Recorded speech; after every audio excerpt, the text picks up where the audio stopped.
Gracias por atendernos. Mi nombre es Leocenis García, soy preso político en Venezuela. Les agradezco que estén con nosotros, especialmente el día de hoy que hemos lanzado el Movimiento Pro Ciudadanos. Les agradezco sus likes, sus corazones, su participación.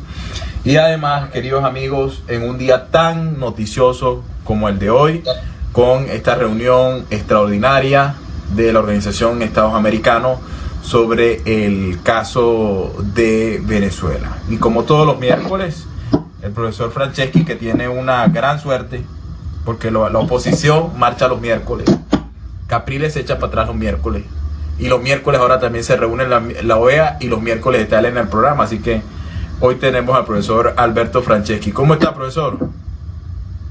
Será bien. Tiene mucha suerte usted.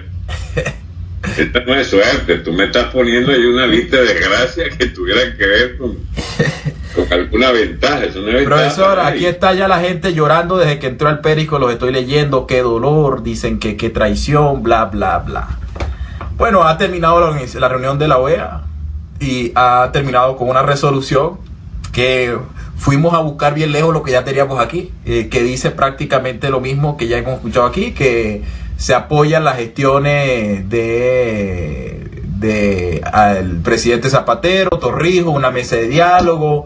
En eso ha terminado el día de hoy la petición de Almagro, con una sorpresa, profesor, como la de Argentina, que terminó abogando por el diálogo y oponiéndose a Venezuela, de que Venezuela se le aplicara la Carta Democrática, porque según en Argentina la situación es distinta a la de diciembre del año pasado. ¿Cómo lee usted lo que acaba de pasar? Mira, esta es la misma OEA que apoyaba a Chávez.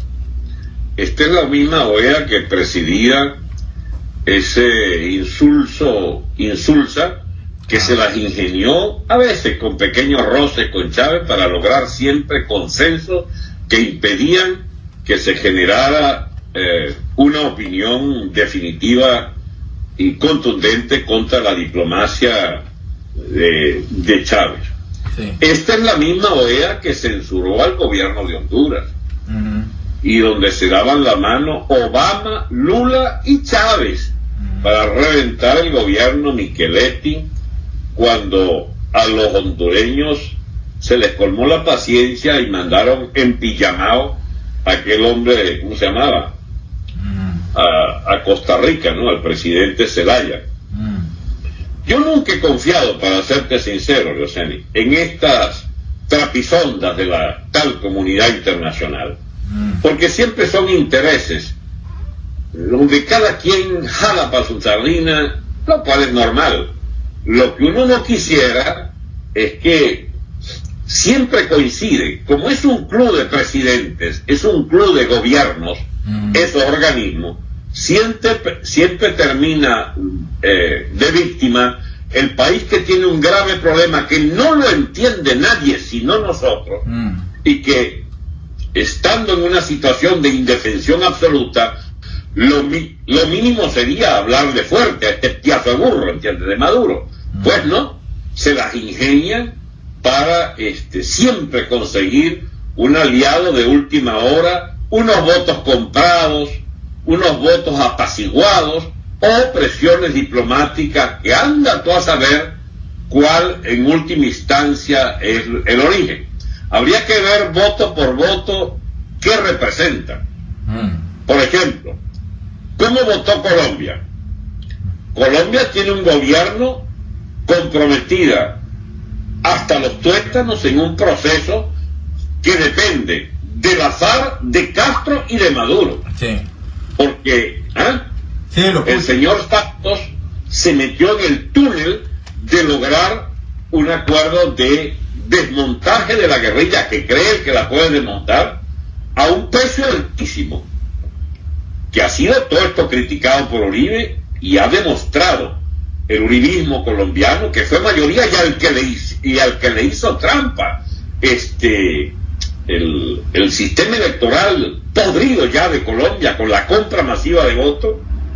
Bueno, y terminó pues, me imagino que con uno de esos votos blandos, pues. Ahí está Samper de por medio, es un gran vagabundo, pero fue el que dejó Chávez allí instalado en la UNASUR. ¿Y qué es UNASUR? Es lo que conformaron Lula, Chávez y la loca ladrona esta Kirchner, ¿entiendes? Y entonces todos los demás eran sigüices, bueno, y también el ecuatoriano, Diego y tal, y el obispo aquel, o el ex obispo de Paraguay. Entonces hay como inercias históricas de esos organismos, donde tú no puedes aspirar que de golpe esa OEA, que fue alcahuete de Chávez, se transforme en un organismo, chico, esperanza viva de una propuesta radical de acabar con este gobierno. No, le han encontrado una solución típica, mediocre, una solución blandengue.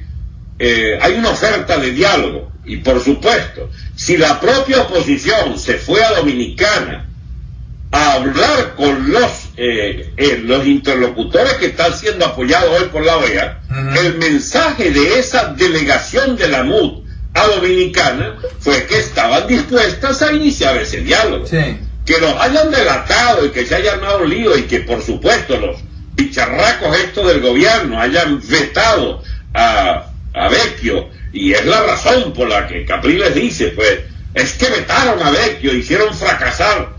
Ya va, y si no hubieran... Ahora, ¿qué podía cambiar? ¿Qué influencia, profesor Alberto Franceschi? ¿Qué influencia podía tener esta gente que fue a la reunión de Dominicana en la OEA? No, ninguna. Sí la tiene.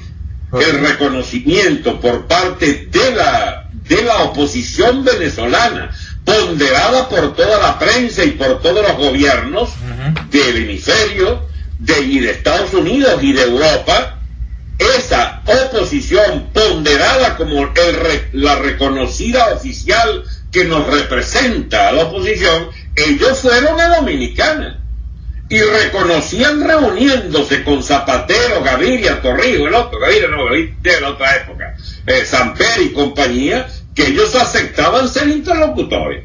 El gobierno, digamos, estropea el encuentro de Dominicana, porque mandan la marmota y al loco este psiquiatra caraqueño y al loco Jagua, y entonces algo así como subvierten el ambiente. Pero ¿y si no lo hubieran subvertido?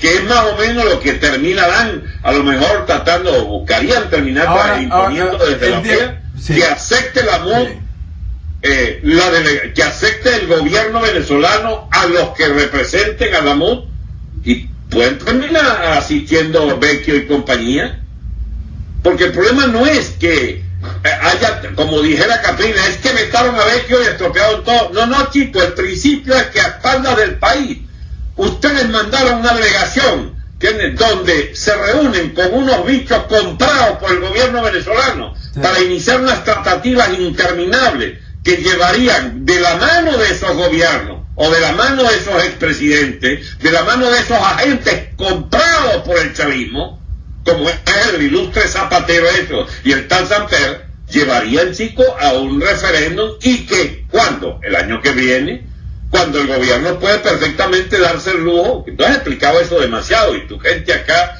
que te sigue todos los días, ha oído todos estos argumentos respecto a qué es lo que busca el gobierno difiriendo y difiriendo. ¿Entiendes? Entonces, cuando tú escuchas una oposición que dice, vamos sí o sí al CNE, y hoy entonces fue que era una comisión de diputados que iba a ir al CNE, no era lo de la calle otra vez, porque la calle, bueno, se ha demostrado que eso cae vertiginosamente, ¿entiendes? Sí. Tú no puedes tener este juego con un gobierno que mata a Ahora, ¿qué va a pasar en este país? ¿O será que este es un país de resignado? Este es un país de extraño, distinto, sin coraje cívico. Porque fíjese, profesor, vamos a hablar las cosas de manera coloquial. Un kilo de carne, 5.000 bolívares. Un pollo, 4.000 bolívares. ¿Quién gana en Venezuela 30.000 bolívares? Nadie. Entonces, ¿qué es lo que pasa? Que esta gente que vive aquí en Catia, en Petare, en los barrios, no terminan de hacer nada frente a esta situación. ¿Por qué el país no estalla?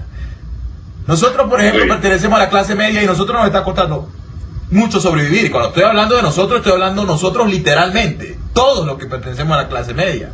Entonces, ¿qué pasa en este país? Que no termina de reaccionar.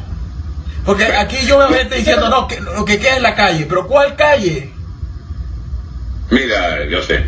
Lo primero que pasa es que tenemos una clase política que incluye factores mediáticos y hasta abnegados luchadores como tú, sí, que son impresionistas. Tú, por ejemplo, en este momento te estás lanzando una especie de oleada pesimista de la noche por la derrota del voto de la OEA. No, yo hago mi papel que tengo que hacer de entrevistador. Sí. Tú haces tu papel, pero estás allí como herido, porque Almagro fue derrotada y más de uno, pero yo no es que es más de uno, 1 millón que está pendiente de ese debate y que lo han metido y Almagro lo vea y no sé qué cosa, deben estar pero de llanto esta noche. Chicos, no pasa nada, el país real está en este momento, chicos, echándole piedra a la policía en algún sitio, digamos, importante de disturbios en Caracas. Ahí estaba la menca de Diony, mientras tú estabas transmitiendo al gordo Álvarez allí, ¿entiendes? Que por cierto perdió el pelo, está bien gordo el Álvarez, sí, el representante de Venezuela. Sí.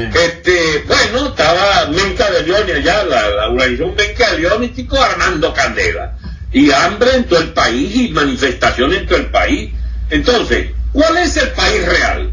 El país del diálogo, de la esperanza en que Zapatero nos lleve a un revocatorio, o el país que está fracturándose socialmente a una velocidad impresionante y que tiene varias proclamas en ciernes, como la de los chavistas estos, ¿cómo se llama?, del 4 de febrero, que están conspirando abiertamente, el tal, ¿cómo se llama?, Cliver Alcalá y el otro Rodríguez Tal, que están conspirando también. La Fuerza Armada está, chicos, resquebrajándose.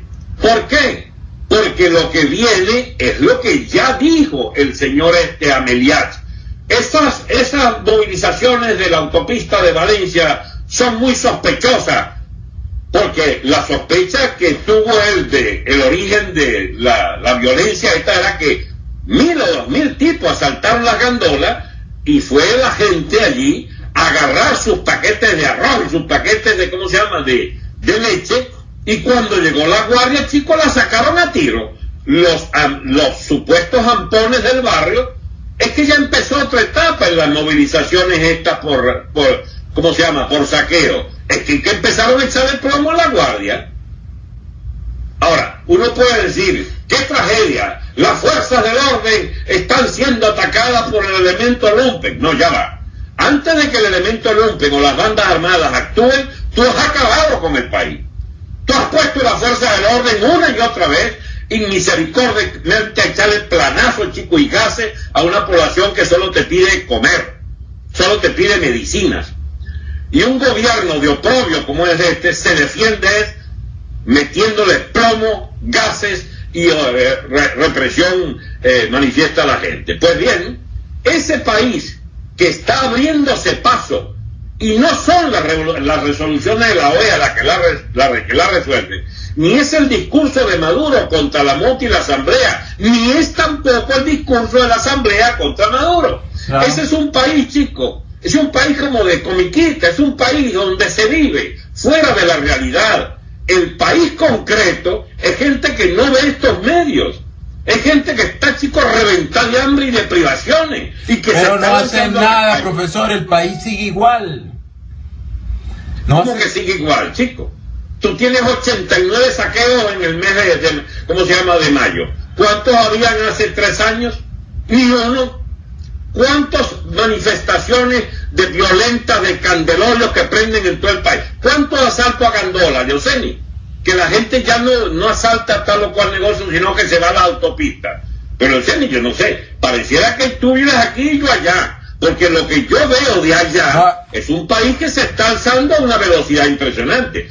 Tú ya dijiste que era coloquial la vaina. Bueno, coloquialmente te digo, coño, no sé, me da la impresión de que no llevas la cuenta. La cuenta es que es un país alzado. No, yo llevo la cuenta perfecta porque estaba sacando esta cuenta hoy, profesor. Que si un pollo cuesta 5.000 bolívares, y que si el kilo de carne cuesta 5.000 bolívares, y una paca de arroz cuesta 2.000 bolívares, una paca de arroz. Es decir, una persona que es muy poca la población que gana 30.000 o 40.000 bolívares en Venezuela, no puede literalmente comer. Entonces, una persona que gana sueldo mínimo, ¿cómo está viviendo? ¿Y por qué ese país? Todo lo que usted cuenta me parece aún insuficiente para la dimensión de la tragedia que está viviendo el país. Es que, mire, indigna la ceguera del gobierno y el discurso del gobierno, pero más indigna escuchar el discurso de algunos líderes de la oposición. Porque es que verdaderamente yo veía hoy y decía, y perdona la expresión, digo, pero coño, ¿cómo nosotros podemos estar metidos en esta huevonada con la clase de crisis que hay? Pero al mismo tiempo que hago la crítica a los líderes, me pregunto por la gente, ¿de qué está hecho este pueblo que no termina de sacar el gobierno? ¿Por qué este pueblo no termina de reaccionar? ¿Y por qué sí reaccionó con con poco menos durante el gobierno del presidente Pérez en el Caracazo? Perdónenme la vehemencia. Yo sé. Es que tú planteas problemas que a esta hora de la noche y con un programa circunscrito en el tiempo es muy difícil explicarlo. Circunscrito, tiene usted una hora para hablar. Escuchen, Yoseni, vamos a lamentar abandonar este lapso del país donde todavía podíamos hablar así, donde todavía la gente se cala las colas, donde todavía la gente sufre en silencio en sus casas, comiendo la cuarta parte de lo que comía hace 3 o 6 meses atrás.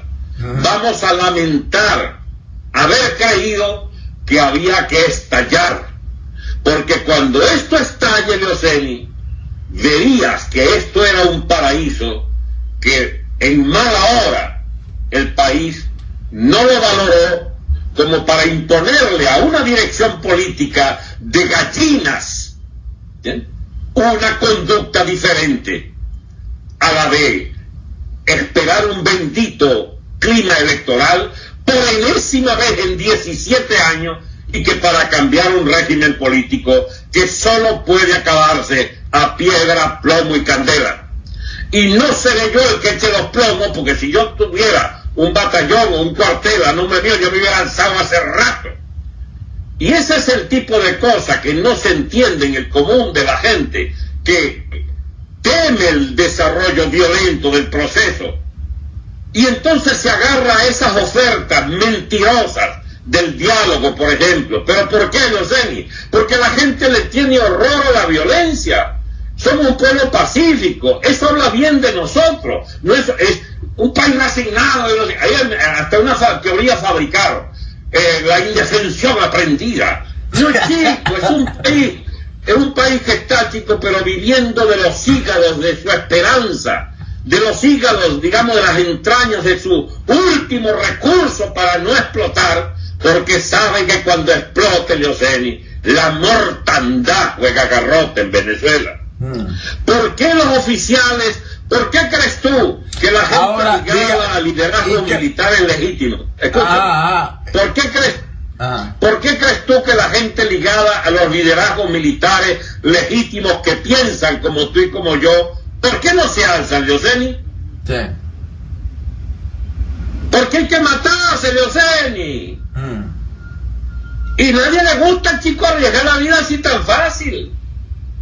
Estamos en una época, en un país descuadernado completamente. Mira, y el tema, usted que es perdone que lo interrumpa, usted que es un gran defensor de que los militares puedan intervenir en la solución del conflicto en Venezuela, yo le pregunto una cosa. Usted sabe que yo fui uno de los personajes en Venezuela más distante con el tema de la partida de nacimiento del señor presidente de la República, porque me parecía débil y ambiguo el argumento de que la madre del presidente era colombiana y que por eso era colombiano. Eso no es así, y eso quisieron imponerlo, y por eso yo tomé distancia del asunto. Pero cuando yo veo la sentencia del Tribunal Supremo de Justicia, que dice que cualquier persona que tenga doble nacionalidad, entonces le prevalece la venezolana, pareciera que entonces el presidente sí tiene doble nacionalidad. Entonces allí urge cómo estos militares, porque nadie, hoy todos tenemos dudas, todos, no hay nadie que en Venezuela no tenga dudas sobre la nacionalidad del presidente. Y una persona extranjera no puede mandar al país. Entonces, ¿por qué estos señores militares no terminan de hacer? Leoceni. Ajá.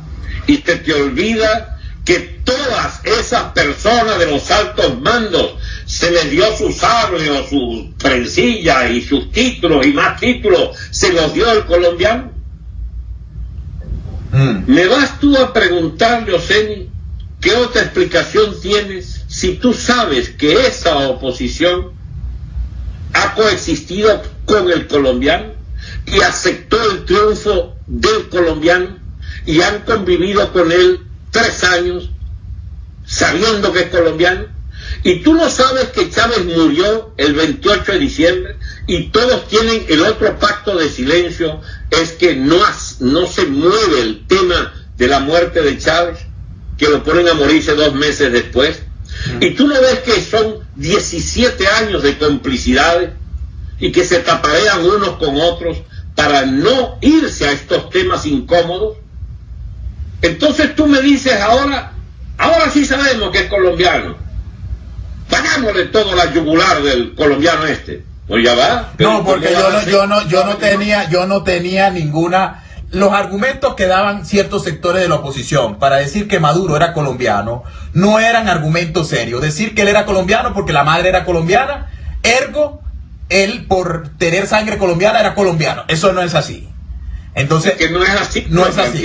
Exacto, no es así. Ahora bien, sale una sentencia del Tribunal Supremo de Justicia sospechosa. Entonces ya no sospecho que la madre es colombiana. Creo que él pudo haber nacido en otro país porque no tiene sentido esta sentencia. Entonces surge, por ejemplo, la Asamblea Nacional mandó una carta, perfecto, pero la Fuerza Armada Nacional, es que yo no veo ese... Pero tú haces una diferencia rara entre el que tiene uniforme y el que tiene una curul de diputado.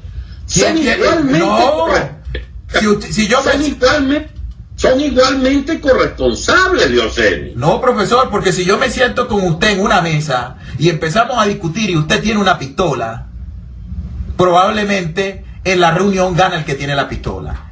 Es el que se impone.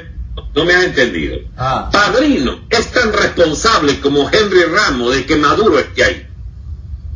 ¿Por qué? El liderazgo político aceptó que el colombiano estuviera ahí. Ese rumor tiene 3, 4, 5 años. Ese del colombiano Maduro. Hay un periodista que yo conozco, amigo mío, que no lo creía hasta antier. ¿Bien?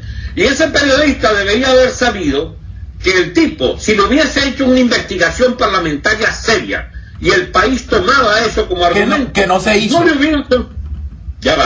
hubiera sorprendido que ahora salió una resolución del Tribunal Supremo que certifica que el tipo es colombiano, porque eso es argumento a contrario, significa que sí era colombiano. El carajo nació allá, Leoceni, y tratan de armar una ¿cómo se llama? Una partida de nacimiento acá, y lo pusieron a nacer en 3 o 4 sitios distintos. El tipo no puede demostrar con un libro tipo añejo, por lo menos con un olorcito a años 60, ¿entiendes? Que, ¿cómo se llama? Que esa partida de nacimiento es legítima. No, chico, el tipo es colombiano. Chávez le importaba un pito eso. Tú no sabes que los marxistas son internacionalistas. Tú no sabes que hay un tufillo de apátridas en la militancia marxista, y si eres malandro marxista y si eres malandro castrista. Tú no sabías que Ochoa, por ejemplo, el general Ochoa, el que Castro el chico mandó a matar, ese tipo tuvo no sé cuántos años en cárceles venezolanas por haber dirigido columnas guerrilleras en Venezuela. Aquí hubo una guerrilla cubana, chico, y todos son y fueron, todavía quedan algunos, en altísimos cargos militares a partir de su servicio al país en la guerrilla venezolana. Porque la mentalidad de ellos no es la de esta, ¿cómo se llama? La nacionalidad y la patria. No, chicos, la patria porque les conviene, entonces son patriotas. Pero eso de que Maduro era colombiano era de quinto orden para Chávez. ¿Cuál es el problema? Profesor, quería hacerte una pregunta hoy para precisarte. fíjate lo siguiente. Yeah. Usted desde el exilio está haciendo un activismo, habla, declara, etcétera. Yo escucho. Y organizo gente. Lo que es que yo no estoy en Ciudadano, pero estoy en otra vaina. Bueno, es que para allí vamos, porque yo conversaba en estos días, he estado conversando con Carlos Ortega, conversé con ¿cómo se llama? Con Diego Arria, y yo le decía, y ahora lo converso con usted aquí, que nadie, los pericoperos no lo van a decir. Y yo decía, pero nosotros estamos agitando, pero ¿por qué no logramos congregar a la gente? Si la gente viene aquí, tenemos un club de fan que la gente dice, sí, tienen razón, etcétera. Pero entonces, ¿qué es lo que tenemos nosotros que no logramos aglutinar? Como por ejemplo, los líderes, que la gente termina acusándolos de falsos, de traidores, de no sé qué, pero sin embargo lo siguen. O sea, estoy poniendo las cosas un poco duras, ¿no? Sí, pero es esos temas complicados que no te lo puedo resolver contra la historia real del país. Aquí hay 17 años de condumio chavista opositor. Aquí hay 17 años de toda clase de arreglos entre ellos para que haya un líder como Capriles. Tuvo que haber un 23 de enero del 99 con Caprilito en la presidencia de diputados. ¿Tú sabías que la primera directiva de la Asamblea Nacional nueva tenía a Proyecto Venezuela y al Partido Rosales en la misma junta directiva presidida por un chavista? ¿Tú sabías que duraron durante los 17 años, por lo menos en 10 años, habían más de 4 gobernadores y más de 30 alcaldes? Tú no sabes, Leoceni, que esta oposición vive de las migajas de este régimen y que sus líderes y sus partidos son financiados por la alta boliburguesía bancaria que se ha hecho trillonaria en este gobierno. ¿Tú no crees, tú no sabes que los bolichicos tienen nexos dinerarios con dirigentes opositores? ¿Tú acaso no sabes, Leoceni, que esta oposición está dirigida a coexistir con el chavismo y a darle una solución de continuidad a este régimen? Bruto el Maduro y el Diosdado, que no se han dado cuenta que su tiempo terminó y que deberían buscar un arreglo. Pero ¿por qué no lo encuentran? Porque no pueden hacerlo de Nicaragua con la Violeta Chamorro y aquel ladrón alemán y el Otto Bolaño, que tuvieron 12, 13 años de intermedio en la revolución sandinista. ¿Sabe por qué? Porque aquel estado era un estado sólido, con un ejército sólido, con el hermano de Ortega dirigiendo esa vaina, y una capacidad de copamiento del aparato sandinista del recién inaugurado estado nicaragüense, que había destrozado y liquidado, al estilo de la revolución cubana, todo el estado anterior. Y entonces el estado sandinista era como el estado castrista, producto de una verdadera revolución. Esta mascarada llamada el chavismo, que se montó con ministros de Caldera en la primera etapa, ¿o es que no te acuerdas de eso? Sí. Y que, digamos, llevó toda esta etapa de 17 años haciendo coincidir los intereses de oposición y gobierno en la cúpula de la economía, de grandes y poderosos banqueros, de grandes y poderosos empresarios privados, a punta de billete, a punta de dólares. El problema es que los dólares se los robaron a una velocidad tal que no alcanzó para seguir distribuyendo, y entonces entre robar y ¿cómo se llama? E importar, prefirieron robarse esa vaina. ¿Tú no te acuerdas que esta señora, el Meme Tancur, duró 7, 8 días en el Banco Central, porque lo primero que declaró como presidenta era que habían desaparecido 27,000 millones de dólares en empresas fantasma, en empresas de maletín? Eso fue el año 14, Leoceni. Por eso no hay comida desde el año 15 y se descuadró todo. Porque los dólares, que eran muchísimos, no alcanzaron, pues se los robaron y fueron a parar a circuitos bancarios, a circuitos de cuentas en dólares en extranjeros, a complicidades inenarrables, importantísimas, muy sólidas. La oposición venezolana es hija de este régimen, coexiste con él, comen en el mismo plato. Eso era también lo que te decía Carlos Ortega. El miércoles pasado lo sacó usted, Diosdado Cabello, en su programa con el Mazo Blando. y dijo que puso ese audio precisamente de lo que usted está diciendo ahora, y él se reía, donde usted decía que la oposición era cómplice de Diosdado Cabello y de Nicolás Maduro, y él puso el audio y se reía. Como una manera de decir, me pareció a mí que usted no tenía razón y que la oposición no era ninguna cómplice del gobierno. Pero es una manera también de intrigar. Ese es un gran intrigante. ¿Bien? El tipo me corta los audios, no me los pone completos, porque yo de 9 cosas, de 10 cosas que digo, 9 son improperios contra él, el gran mafioso responsable de toda esta lacra gubernamental. Esa parte no la pone.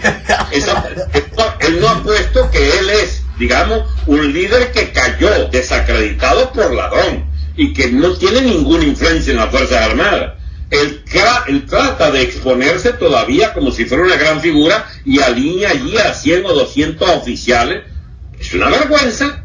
Eso deberían estar presos o destituidos o sacados de la Fuerza Armada. ¿Qué es eso de estar 200 aquí dice, aplaudiendo a un energúmeno, digamos, que está fuera de la ley? Aquí está el Porque ese señor no es ni siquiera presidente de la Asamblea ahora. Él es un diputadillo más. Sí, digamos, enjuiciado en el extranjero incluso. Entonces, lo que pasa es que Diosdado tiene el espíritu de la maldad por delante. Lo que le interesó fue, esto le echan a Capriles, y como él odia a Capriles por encima de todo, porque Chávez lo sacrificó para premiar a Capriles en la gobernación de Miranda, esa vaina, esa es una viga en el ojo que lleva pero dice, perdone que le haga esta pregunta, pero que me dio mucha risa. El doctor Eleazar Saldivia dice, profesor Franceschi, pero entonces ¿qué hacemos? ¿Envenenamos a todo el mundo y después qué?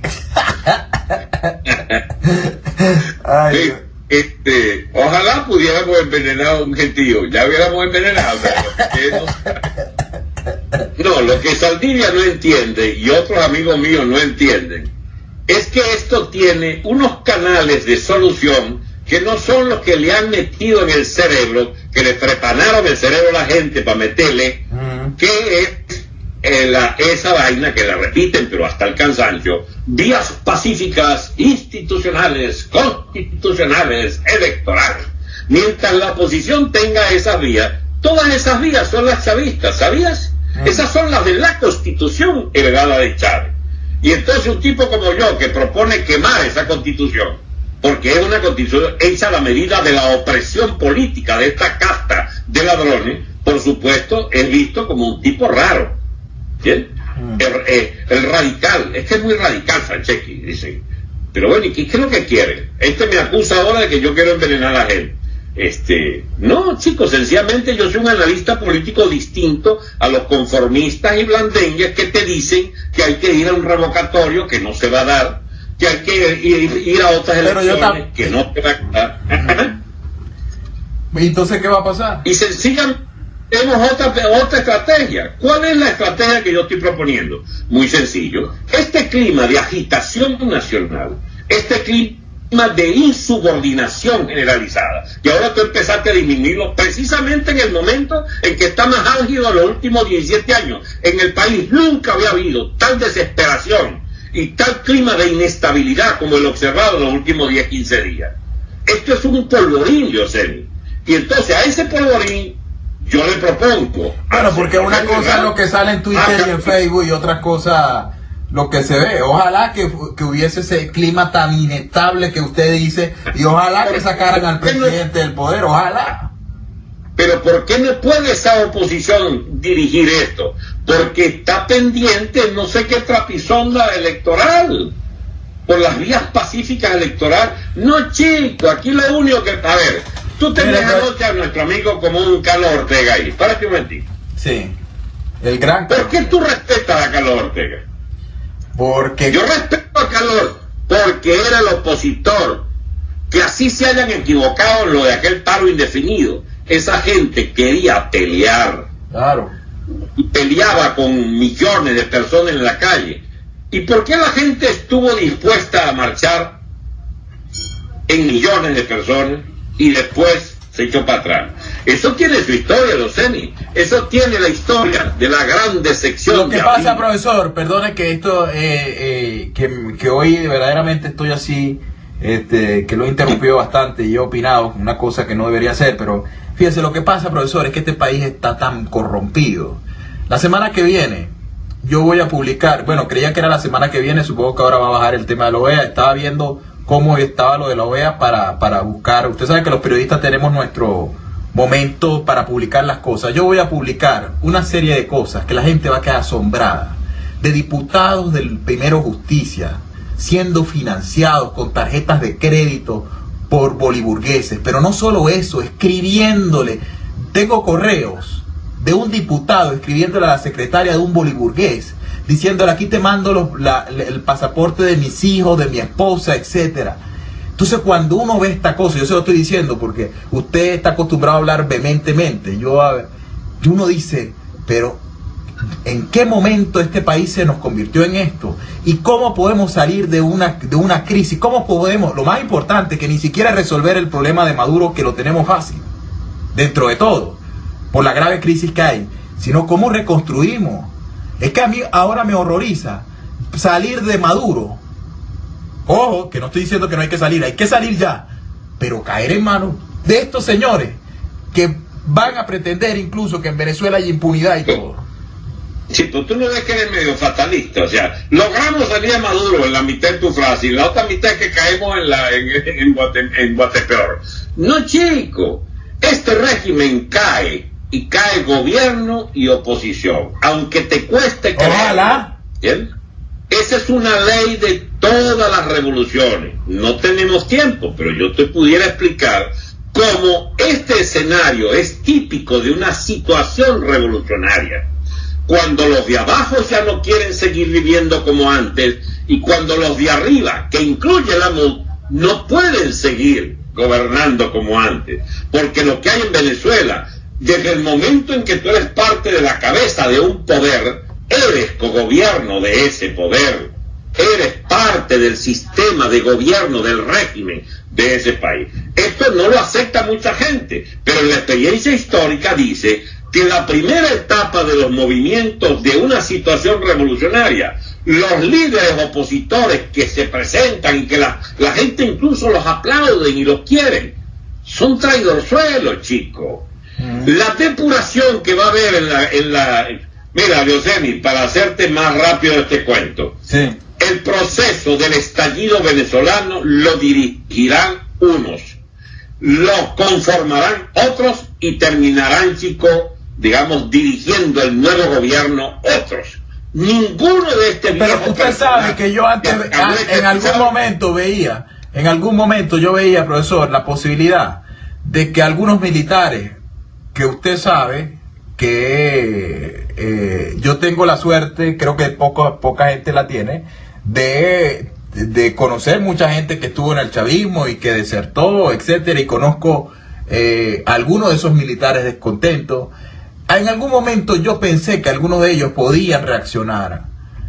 Hoy no lo veo, profesor, realmente. Yo lo escucho a usted y lo escuchaba con mucha esperanza todos estos meses que usted plantea una salida militar, con la cual yo estoy de acuerdo porque yo creo que en Venezuela hay un paraestado, pero hoy día no lo veo, profesor. Sí, ya va, pero es que, mira, tú tienes una particular manera de entrevistar, que uno está explicando una vaina. Y cuando tú vas a decir la vaina que coño, que por fin quiere decir, ¡pam!, te metes tú y no le acaba la frasecita bonita que uno quería decir. Ajá. Escucha. No, dele. No te voy a inhibir, pero déjame terminar la frase cuando voy a decir. Termine su frase bonita, pues, termine su frase bonita. Por favor, silencio en el Perisco, vamos a escuchar al profesor su frase bonita. Profesor, dígame. Ya se me olvidó la que te iba a decir. Mira, sí. No soy militarista, no propongo un gobierno militar, no propongo una salida militar, propongo una junta civil militar de transición, porque necesitas la fuerza física y los fusiles de tu lado para, digamos, apartar el perraje de las bandas armadas del chavismo, no del chavismo, del madurismo, diosdavismo, beligerante, belicoso y ampón, que no te dejaría ejercer gobierno si no los pones contra la pared. Eso pasa, esa solución de Junta Civil Militar de Transición tiene que venir de una insurrección nacional. Por eso yo soy sensible al argumento que tú me digas, no, ya la gente está y no quiere, y la gente está chantada, y vamos para atrás. No, Leoceni, estás equivocado, porque si tú tienes razón, digamos, yo habría perdido, para mí, digamos, lo que a mí respecta solamente, 17 años de esperanza en que lo que se está produciendo ahora se produciría. ¿Y qué es lo que se está produciendo ahora? El despertar del pueblo chavista de base, que ve que este burro bautizado los lleva al hambre. Este piazo de loco los tienen matados de hambre y están chicos por quemarlo vivo.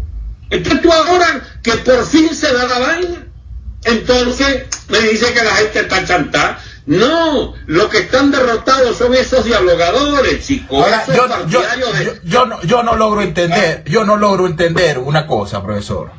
Yo le confieso de que lo he dicho en privado, a veces lo digo en el programa, que usted tiene su forma de decir las cosas con las cuales uno no puede estar muchas veces de acuerdo, pero en el fondo, sin duda lo que usted ha venido diciendo se ha cumplido, que es lo importante, pues. Usted profetizó que no iba a haber referéndum, que la gente iba a salir a las calles 2 veces, pues, y todo eso pasó. Entonces, usted tiene más años que yo tengo 35 años, tiene más experiencia que yo, es político, etcétera. Y yo quisiera entender por qué este país es así. Es decir, aquí tenemos unos señores como Diego Arria, como Carlos Ortega, como usted, como el mismo Baduel. Ojo, algunos de los que estoy nombrando soy amigo, de otros no. Cada uno en el tema militar, otro en el tema político, otro en el tema diplomático, otro en el tema de organización. ¿Por qué esta clase política no los consulta? Si es una cosa que hasta por estrategia habría que hacer, si además los consejos le salen gratis. ¿Por qué? Yo le digo con toda honestidad, yo entrevistaba ayer a Carlos Ortega y digo, ¿cómo es posible que ninguno de estos líderes, para no nombrarlo, no agarren el teléfono y digan, mira Carlos, ¿cómo fue que tú organizaste a la gente para poder sacar a este tipo en meses? Es que ahí te vas al fetiche, ¿entiendes? Lo único que puedes sacar de aquellas experiencias fue un fracaso final, precisamente por no tener las cosas definitivamente claras. Y vas a tener que reconocerme que gente como yo, en esa oportunidad, también teníamos razón, aunque el país no se enteró. Porque estos fueron debates que se hicieron incluso en el Comité Ejecutivo Nacional de Acción Democrática. Escúchame, ¿qué le faltó a la huelga general de diciembre del 2002? ¿Tú sabes lo que le faltó? Nunca aceptar que tenía que hacerse un paro indefinido y pacífico. Porque si tú sabías dirigir huelgas, y yo dirigí muchas huelgas, Leoceni, tú sabes, estuve en muchas crisis políticas, tú sabes que si tú lanzas una huelga general política, o que tiene un contenido político porque va contra el régimen, tú si el país lo paras a los 2-3 días y no tienes una radicalización para expulsar al gobierno, tú debes retroceder. Esto yo no se lo he dicho a Carlos, no hemos tenido ocasión de discutir eso. Uno prefiere no meterse con esos viejos problemas porque son mucho más las cosas que nos unen. Además, eso es claro pasado. ¿Qué vas a hacer? ¿Devolver la historia? No puede. Leoceni, si tú tienes una dirección de un país que está insurreccionándose, tú no lo puedes tener durante 2 meses, chico, esperando una solución. Sí. Tú tienes que agarrar esa huelga general de principio de diciembre del 2009 y hacerla insurreccional a los 7-8 días. Sí. Y si no la puedes hacer insurreccional, retrocede en orden, que se necesita más agallas para retroceder que para seguir avanzando. Sí. Y esa dirección fue suicida porque nos metió en un paro indefinido, absolutamente sin ningún destino. Por no hablarte de lo militar.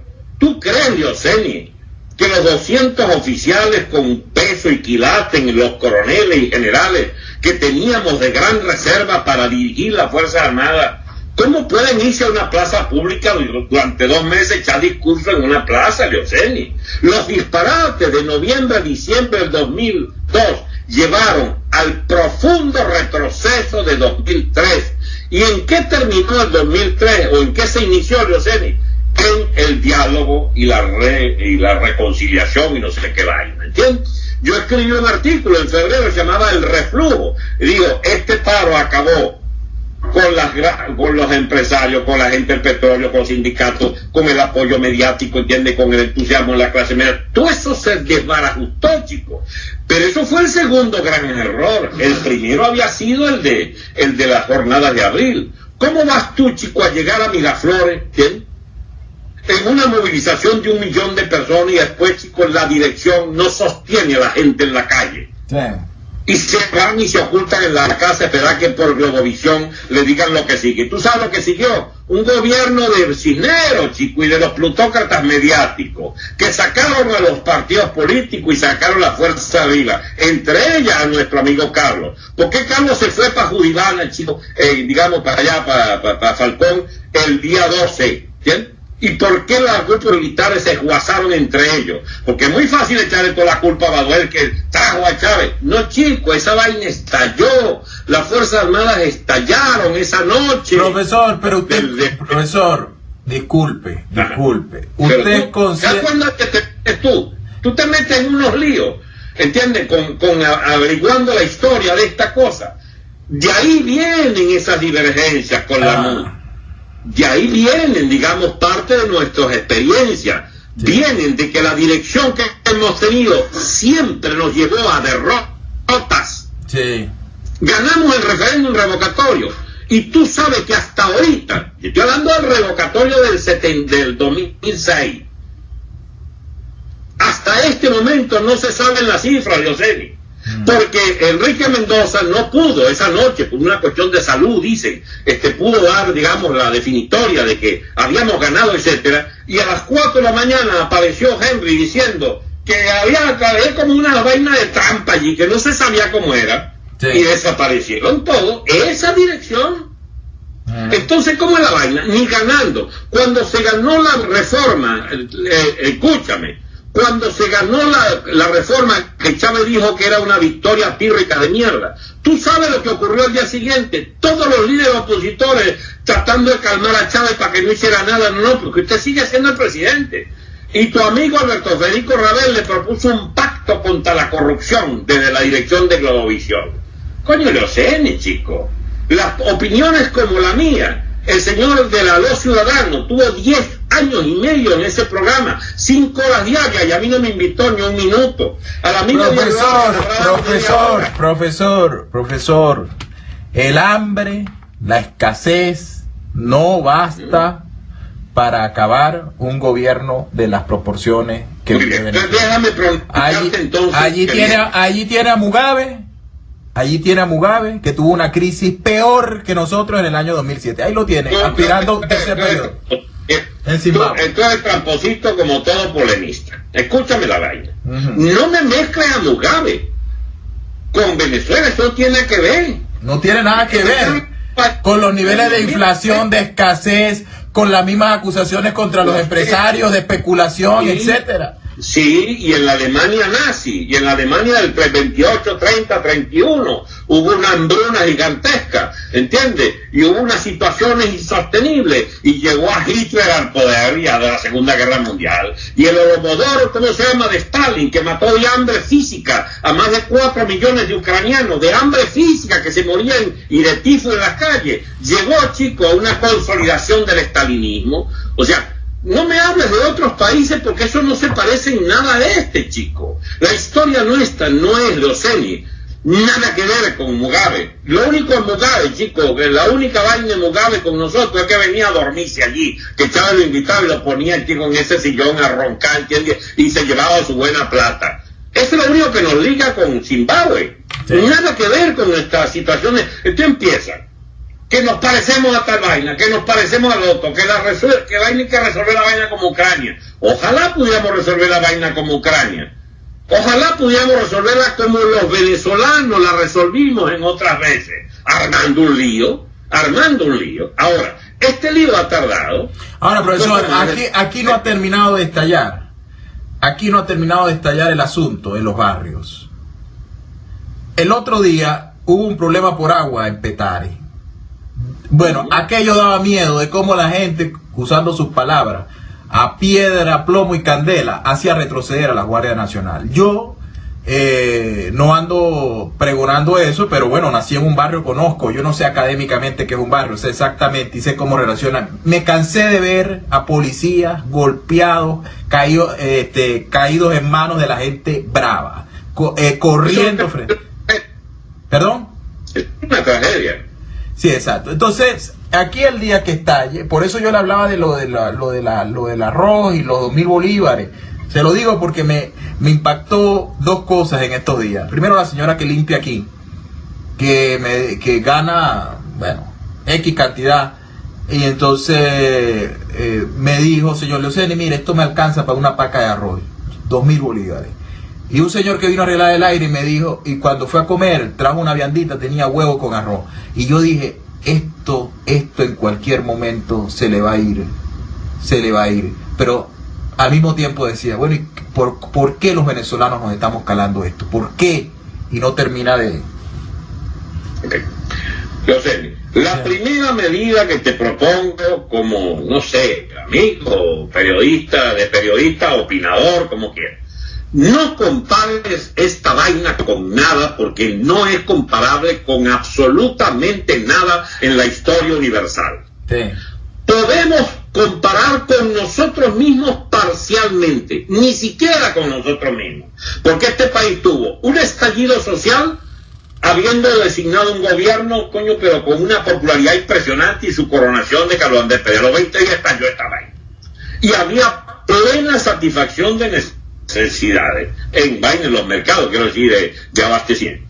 Tuvimos una gravísima crisis político-militar el 11 de abril y tuvimos una huelga general política en diciembre de ese mismo año. Y después, triunfos electorales y todo. En ese historial de este gobierno y de sus sucesores, de Chávez y de la oposición, tú sabes que la oposición no ha cambiado en 17 años. Salvo los que no, salvo a gente que sacaron, de hecho, como a Carlos Ortega del juego, se los ayudó el gobierno a sacar. Caprilito ha hecho un permanente ficha del gobierno para dirigir la oposición.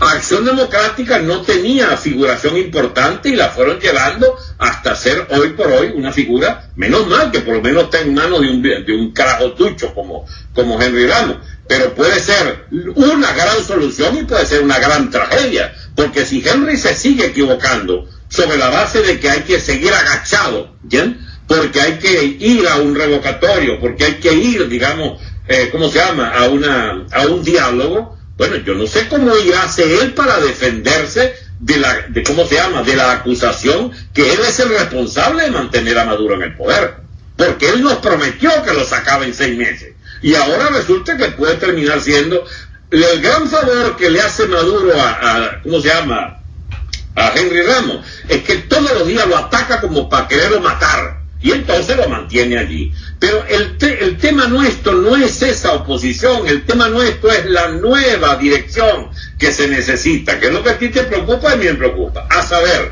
Venezuela va a un vacío de poder. Ese vacío de poder se llena con cañones, Leoceni, con fusiles, no se llena con discurso. Hablemos de esta vaina calzón quitado. Este país va a una confrontación física y por primera vez en 17 años vamos a tener una mayoría aplastante de la fuerza física y armada para resolver a favor del pueblo venezolano esta coyuntura. Porque esta vez los alcahuetes del gobierno no van a contar con la primera generación de chavistas que anda por allí alzada, y con muchos generales que están alzados, y la juventud militar no quiere a los lados, ni quiere a padrinos, y los sectores populares saben qué colectivo puede ser eventualmente aliado, y cuál colectivo es unos esbirros de Maduro, y los aíslan y los detestan, y los podrán incluso saldrán a golpearlo, a justiciarlo, a guindar por el pescuezo en muchos barrios. El país, mientras nosotros discutíamos sobre las ponderaciones de la OEA y no sé qué vaina, está organizándose por debajo en muchísimos grupos, Leoceni. Bueno. Muchísimos grupos, sí, para la acción directa. Sí. ¿Me entendiste lo de acción directa? Acción directa, Leoceni. Sí. Bueno, ahora, ¿qué culpa tengo yo que la vaina tarde un poco más? Bueno, no tardará, pero el fin como dice Capriles, el tiempo de Dios es perfecto. Yo lo único que te digo es, para ir terminando, como sí. Ya antes que me lo digas tú, sí, sí. Mira, José, estos son días maravillosos comparado con los que vienen. Y la gente no le gusta esa incógnita de lo que viene. Y prefiere agarrarse, chico, con las uñas a lo que hay. Eso es lo que explica la actitud conservadora. Déjame decir la frase bonita para que no me la corte. La gente hace revoluciones por espíritu conservador. Pareciera una contradicción. Cuando ya no le queda otra cosa en la que ilusionarse y por la cual apostar en las ilusorias maneras de salir de la situación de destrozo en la que los tiene un régimen, entonces se lanzan a la pelea de la revolución social y política. Esto no tiene nada que ver con Cuba. Por ahí andan siempre con esa manía. En Cuba había una burocracia, chico, una gente legitimada por una guerra irregular contra una dictadura que tumbaron y un estado totalitario que armaron todos esos años, etcétera. Esto es una banda de ampones. Esto es una banda de ampones. Y como tal, sencillamente, terminará como los ampones. Terminará como los ampones. Perseguidos. Se pueden defender mucho. La mayoría va a salir huyendo. Pero el espíritu conservador de que te hablo, de la población, es patente en esto de no lanzarse a la pelea final. Pero la pelea final viene, Leoceni, viene. Profesor, y también de las Fuerzas Armadas viene. Profesor, bueno, ojalá Dios lo escuche. Es el profesor Alberto Franceschi, perseguido político que siempre tenemos. Nos vemos el próximo miércoles, profesor. Muy agradecido ya. Espero. Bueno, siempre lo tendré. Aunque hay gente que me critica, ahorita dijeron, bueno, ahora Leoceni tiene a Franceschi dividiendo la oposición. ¿Cómo voy a dividir yo algo de lo que yo no soy miembro? Es que yo no necesito, ¿qué es esto? Yo no necesito estar en ningún club para adversar al gobierno. Es decir, yo adverso al gobierno porque soy víctima del gobierno. Entonces, bueno, pero hay gente que critica que lo tengo. Bueno, a mí me critican por darte aire también. Tienes tu enemigo también, ¿eh? Ah, bueno, lo sé. Todo el que hace algo tiene enemigos. ¿Me entiendes? Ya. Un gran abrazo. Muy buenas noches a todos.